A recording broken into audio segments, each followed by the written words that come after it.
Welcome to another episode of This Is Why I Don't Vote, a podcast.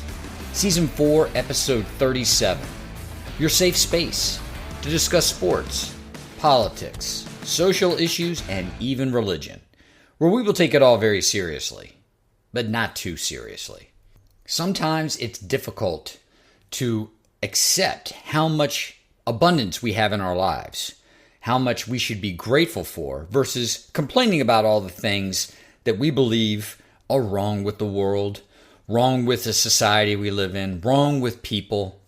I had an excellent reminder of why we should be grateful for all the abundance that we have in the world, and it was given to me by one Taylor Swift. The reality is, are there any real problems out there in the world?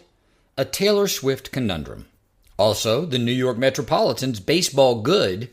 And with Joe Biden out of the presidential race, is Donald Trump the senile old man? Thank you all to my loyal listeners. If you're new to the podcast, please like, subscribe, thumbs up, 5-star, write a review, send to friends and enemies far and wide.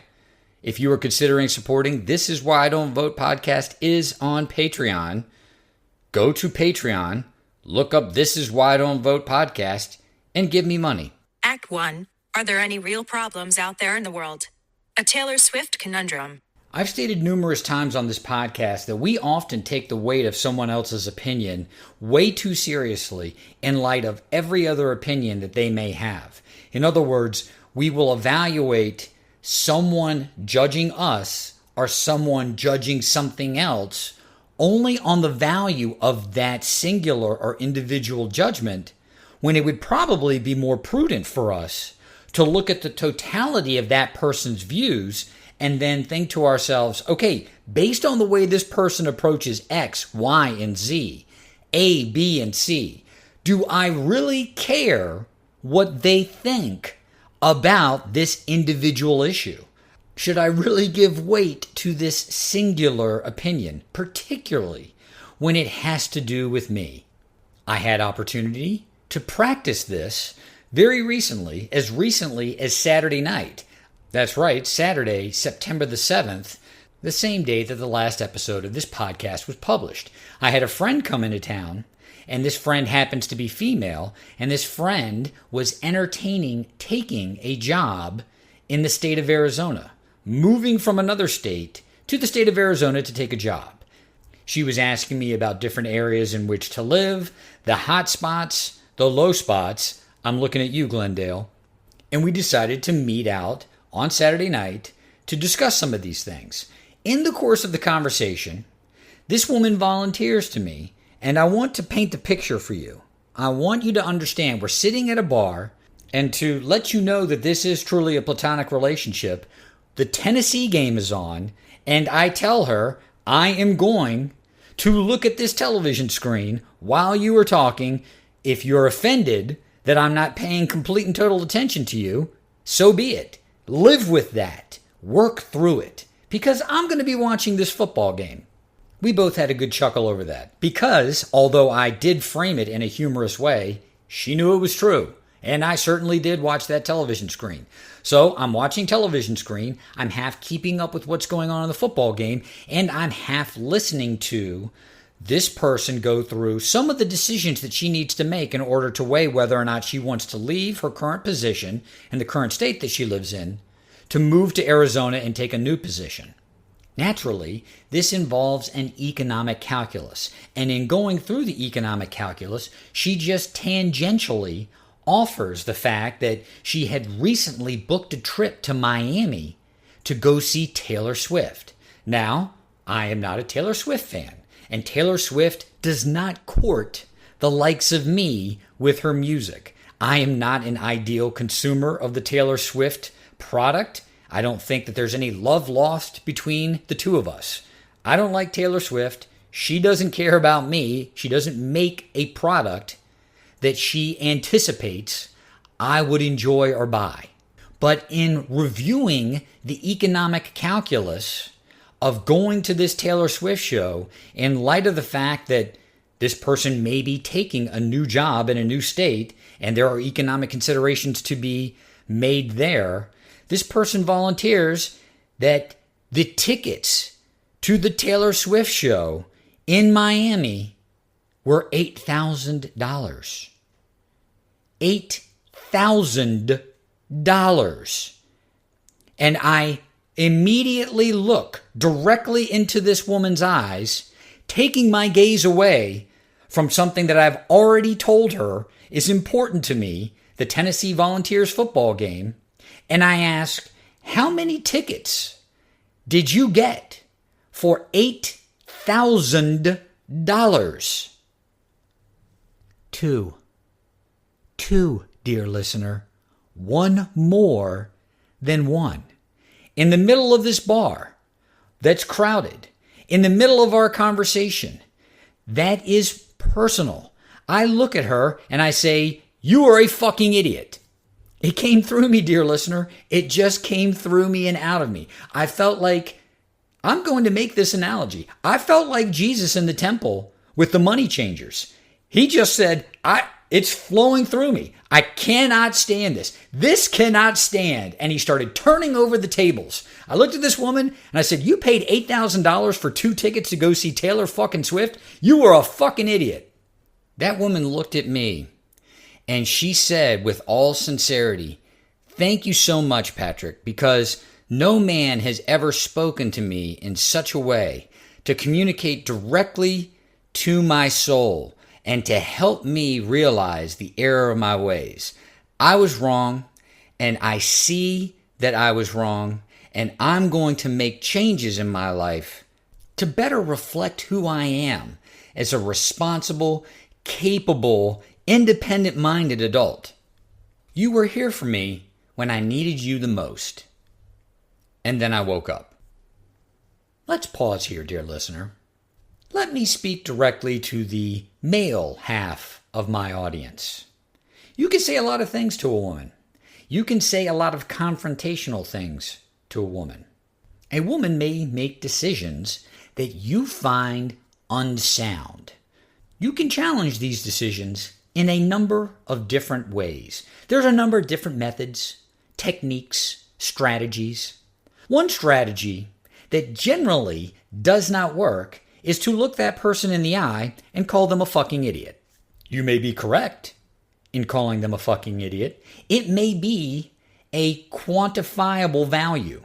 In other words, if you go and you put your hand on water and you state, this is water and it is wet, are you offering an opinion or is that a statement of value? Paying $8,000 for 2 Taylor Swift tickets and calling someone a fucking idiot that would do so may sound to a female like an opinion, but to us males, that is a statement of value. You are a fucking idiot. But stating that out loud, well, that is a recipe for disaster. Needless to say, this statement of value was not well received. A defense was proffered for the Taylor Swift concert, and this was unpersuasive. It did not in any way, shape, or form alter my statement of value that paying $8,000 for 2 Taylor Swift tickets is fucking idiotic. Moreover, and I volunteered this at the time, it put into a different light a number of the decisions that this person had made, and I thought to myself, this is a statement on the overall decision-making process of this person, that they would pay $8,000 for 2 tickets to go see Taylor fucking Swift. Because I am not a smart man, and I was probably more in my ego than I would like to admit, I asked, do you get to fuck Taylor Swift?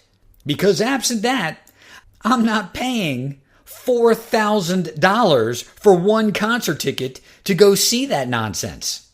When the brouhaha had subsided, I looked this woman in the eye and I said, you know you have very little in the way of actual problems that you need to solve here. This is all first world issues to address. If you have enough money to spend $8,000 on 2 Taylor Swift concert tickets, you really don't have anything to worry about. Everything that is concerning you is simply a story that you're telling yourself in your head.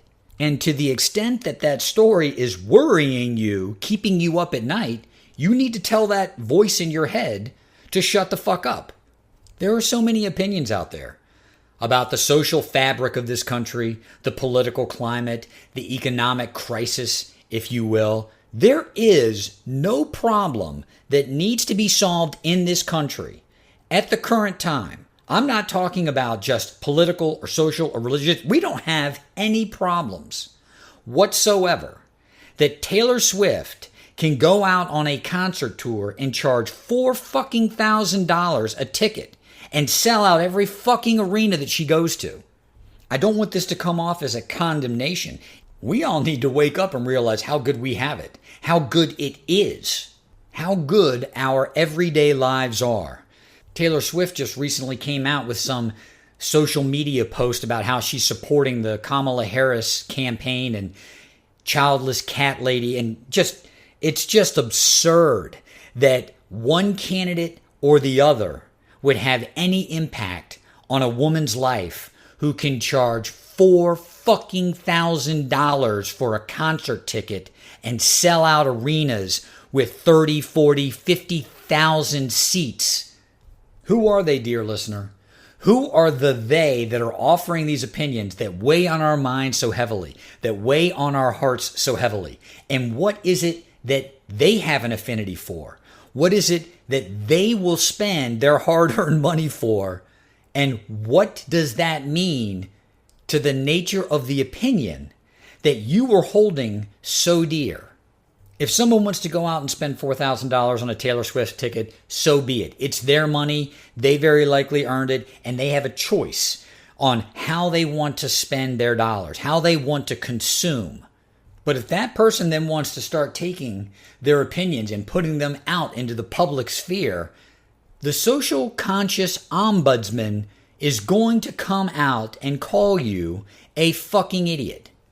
Maybe that should be the name of this podcast. Maybe I should rebrand this podcast to Social Conscience Ombudsman. Has a terrible ring to it, and it would just be perfect. Act 2, the New York Metropolitans baseball good now. I waited to do this segment. It is now Friday, September the 13th. The New York Metropolitans have just played the Philadelphia Phillies in Philadelphia, beating them 11-3. The New York Metropolitans baseball good now. If everything holds, the New York Mets will be one game above the Atlanta Braves for the last playoff spot in the National League. This is a baseball team that roughly 50 games in the season, I said, trade everyone and start over. They were at the time, I believe, 11 games under 500. They were listless at bat. And worst of all, they couldn't get a starting pitcher to go past 5 innings. Fast forward another 75 games, and this is a team whose starting pitching pitches well into the 7th and 8th innings against some of the best teams in baseball, a team that at bat is as dangerous as any team in the league, and a team that has a bullpen for all of its lackluster stats. From a career standpoint, many of these guys are pitching as well as they've pitched, not only in recent memory, but maybe throughout the course of their entire careers. The Mets pulled up a kid from AAA, Mark Vientos. He's a legitimate major league third baseman. His stats are comparable to the top 2 or 3 third basemen in both the National League and the American League. They've made trades, none of them splashy, none of them prime time or marquee, and yet all of the guys that they've plugged in are playing very well. I don't think he's going to win it, but Francisco Lindor is a legitimate MVP candidate. I think that he should win it. I think that having someone on the DH win the MVP is somewhat ridiculous, but that's probably what's going to happen with Shohei Ohtani. Tonight, Jose Quintana pitched into the 7th inning. This is a pitcher who earlier in the season couldn't get through 5 innings. He was one of the reasons why the Mets were having so many problems, because he couldn't stay in the game long enough to save the bullpen from having to pitch 5 or 6 innings in a baseball game. Quintana I believe in his last 2 or 3 starts against the Phillies, was terrible. He got slammed. He got crushed. And in this game, he pitches well into, again, the 7th inning, and I believe he only gave up 3 or 4 hits, 2 of which were infield hits. I don't know if the Mets are going to make the playoffs this year, and frankly, I'm so elated that a team that could look so bad at the beginning of the season could be this competitive by the end of the season. I'm encouraged that the team assembled and the opportunity to put together maybe a few more pieces from free agency, or because the Mets did stack their minor leagues with some of the trades they made from the marquee names that they jettisoned, by the way, who they are still paying. I see you, Justin Verlander. I see you, Max Scherzer. The Mets may be in a position where they don't have to go out and actually trade for someone to plug in a hole. They may have guys in the minor leagues that are ready. I really don't want to go into too much detail because I'm going to have, of course, the Two Idiots Discuss Sports podcast with my buddy Brian, and we'll go into much more detail with both the Braves and the Mets. But the last thing that I do want to say is that the playoff race in the National League has become a 4-way race. The Padres and the Diamondbacks looked like they were running away with it just 2 weeks ago. I believe both the Padres and the Diamondbacks were either 6 or 7 games up when it came to the race between the Braves and the Mets. And today as it sits, I believe the Padres are up 2 games and the Diamondbacks are up 1.5 games on the Mets. So it's become, with probably 20 games left in the season, a 4-way race between the Braves, the Mets, the Diamondbacks, and the Padres. Living in the land of the desert, I'd love to see both the Mets and the Diamondbacks make the playoffs, but it's just as likely that one of those teams is going to be left out, particularly the Diamondbacks, unless they start winning a little bit more, unless they start playing a little bit better, because both the Padres and the Diamondbacks have lost momentum over the course of the last 2.5 weeks. New York Metropolitans play baseball good now. Me happy. Act 3. With Biden gone, is Trump the senile old man? In Springfield, they're eating the dogs, the people that came in. They're eating the cats. They're eating the pets of the people that live there. And this is what's happening in our country, and it's a shame. I didn't get it. I didn't get the reference that he was making whatsoever. And I don't think that I was alone. And regardless of what you think about the efficacy of using that story in a debate, whether it's a true story or it's an untrue story, the way that it was presented was old man yells at cloud. It was Abe Simpson. Who's laughing now? Shut up! One of the things that many pundits noticed about Biden as his cognitive capacities declined was that he had those abrupt, those sharp, those marked turns where he would get frustrated and angry and just blurt things out. And the spotlight, the brightness of that light shone so heavy on Biden that we never really looked at Trump, who isn't but 2.5 or 3 years younger than Biden. He's an old man himself. He's 78 years old. I believe there were 10,000 ways that Donald Trump could have approached the immigration issue in this country on the debate stage, absent having to resort to blurting something out that sounded so nonsensical, that sounded so off the wall, and that immediately invited the debate moderators, if you can call them that. I'm going to throw that little asterisk out. They didn't fact check anyone but Trump. They didn't really challenge anyone but Trump. But in this example, they did challenge Trump. They said that story is bullshit, and it's actually been refuted. Now, again, you may believe that there are people, and I had to look this up because, again, I had no frame of reference whatsoever for this story. I don't operate in this right-wing, alternative, social media landscape. So I don't know what's circulating in left-wing media or right-wing media. But evidently, this story had been making the rounds in right-wing media outlets, TikToks, Instagram Reels, on Facebook. I didn't spend a lot of time researching the actual story. I'll be frank. What I did find was a video out there of a bunch of people talking to a police officer saying that a black woman was eating an animal. And at least the information that I could find with regard to that video, the woman was very likely an American citizen who was a methie. And the people who were talking to the police officer were methies. It was a methie area. Now, if I'm saying what I'm saying, these methies were all talking to the police officer and this video circulated, and you say to yourself, what does he mean by methies? And you have an opinion about this story, Donald Trump blurting this out during the debate, and whether or not migrants, Haitian migrants, are eating pets, and you don't know what I mean by saying methy? I strongly encourage you to reevaluate the way you see the world.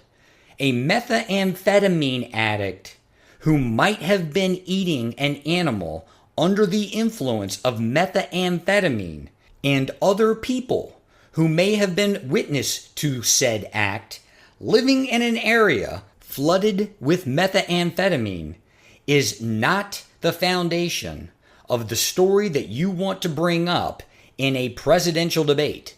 And I told myself I wasn't going to stray off topic on this piece, and here I've just gone and strayed. I am way off topic. It doesn't matter whether or not the story's true.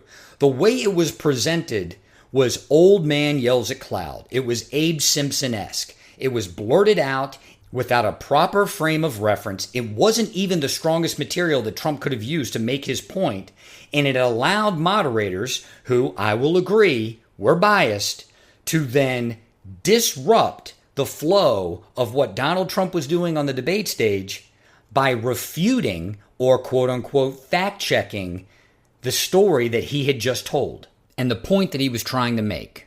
After the debate, there was a lot of blame to go around, but there's no one in control of the Trump team other than Donald Trump.